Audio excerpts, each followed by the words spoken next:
Wave Splitter is an exotic weapon that really doesn't see much use, and I feel like this build video is going to change that perspective for you guys. And as you guys know, Ionic Traces are doing crazy with Cold Heart, and I feel like that build does so much damage as well to yellow bars, and this Wave Splitter basically fits this hunter build so much that not a lot of people are really talking about. And I feel like trace rifles are in a really good spot as well when it comes to Destiny 2. And Wave Splitter, as you guys can see, Wave Splitter is a exotic weapon that has supercharged battery, collecting the orbital power, grants a period of maximum power that starts with an automatic reload. Sustained fire in this mode suppresses targets, so we're gonna be suppressing targets, and we're gonna have a maximum power with our reload. And basically, you pick up an orbital power, you're gonna get Devour, it's gonna reload it for you, and then you can suppress targets. And then we're gonna have Harmonic Laser. Laser damage has 3 power levels that oscillates while the trigger is held down.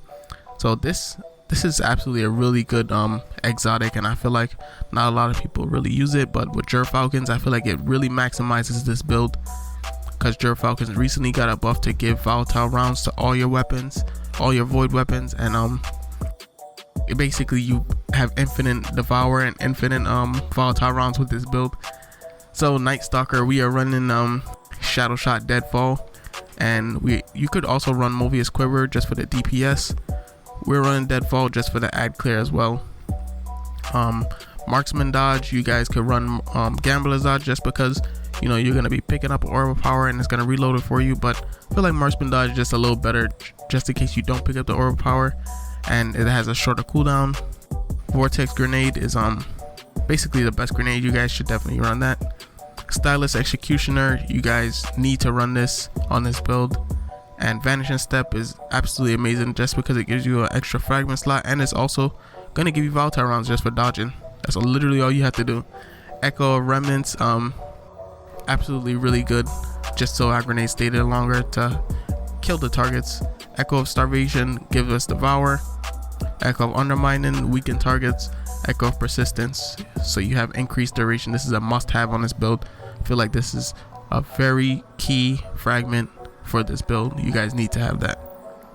We're running double specials. You guys could run Fatebringer for our Unstoppable Champions, and you guys can run a SMG if you're running like regular content. Wave Splitter, I feel like Wave Splitter is absolutely really good with this build. Of course, like I explained it, the other half is really good, especially because you get volatile rounds. You guys can use Taipan too as well if you're facing like a target less far range or something. And I feel like this build really goes well with Heist Battlegrounds as well.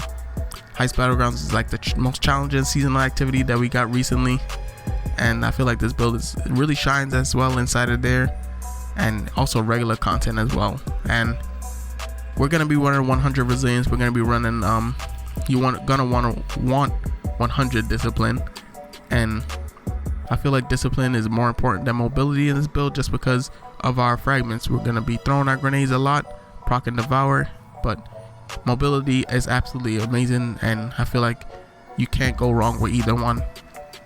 So on our helmet piece, we're going to be running Trace Rifle Ammo Finder, and we're going to be running Elemental Ordnance.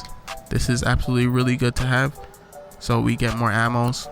And on our arm piece, we're going to be running Unstoppable Grenade Launcher and Bountiful Wells.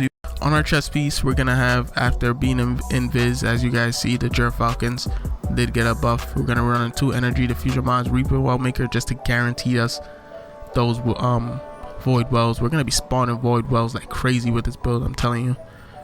Run Font of Might, just so we get more damage when we pick up the wells. This thing is absolutely amazing too as well with our Wave Splitter that we're going to be running. And you're going to want to run Monocratic Maestro. And this thing is absolutely really good with this build as well, just to do increased damage to our weapons. And this is really going to melt things like really easily.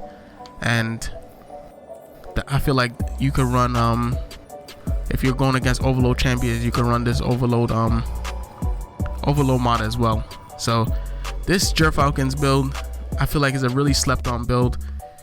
You guys should definitely try this build out and give it a try. Let me know if you like it in the comments down below. So thank you guys so much for watching. I hope you guys did enjoy this. Drop that like button, subscribe if you're new, and I'll see you guys next time.